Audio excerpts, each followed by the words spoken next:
ओम नमः शिवाय। आज हम इस वीडियो में जानेंगे तिथियों का ज्ञान। कौन सी तिथि को क्या नंबर दिया गया है या साधारण बोलचाल की भाषा में कौन सी तिथि को क्या कहा जाता है, इस वीडियो में हम जानेंगे बहुत ही सरलतम शब्दों में। हिंदू काल गणना के अनुसार 30 तिथियां होती हैं जो तो दो पक्षों में बटी हैं, जो क्रमशः शुक्ल पक्ष और कृष्ण पक्ष कहलाते हैं।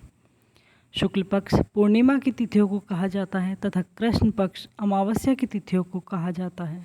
दो नई चंद्रमास के मध्य के समय को चंद्रमास कहते हैं और यह लगभग 29.5 दिन के समकक्ष होता है, यानी 29.5 दिन के समकक्ष या समान होता है। एक चंद्रमास में 30 तिथियां चंद्र दिवस होते हैं। नए चंद्र और पूर्ण चंद्र के बीच कुल 14 तिथियां होती हैं। 14 तिथियां होती हैं, 14 डेट्स होती हैं। शून्य नया चंद्र तथा 15वीं तिथि को पूर्णिमा कहते हैं। जो 15वीं तिथि आएगी या 15 डेट आएगी उसे तिथि को पूर्णिमा कहा जाता है।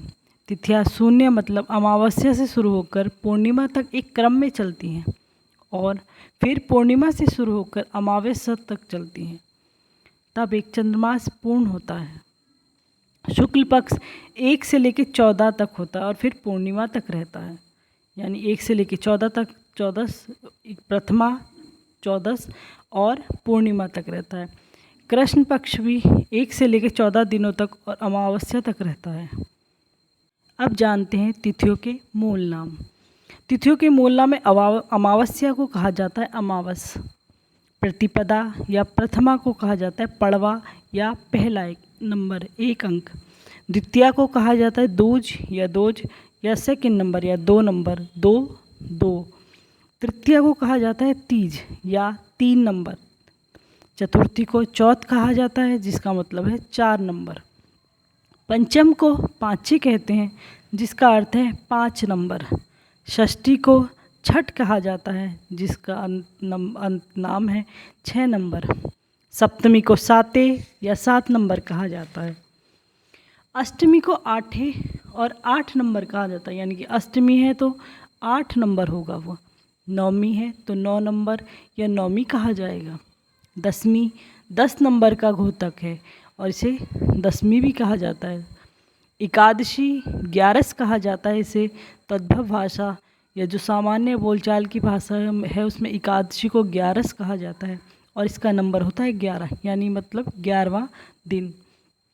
द्वादशी का नाम होता है बारस, जो तद्भव भाषा में हम कहते हैं बारस, जिसे तद्भव भाषा में हम बारस या 12 नंबर कहते हैं। द्वादशी को हम 12 या 12 नंबर से जानते हैं।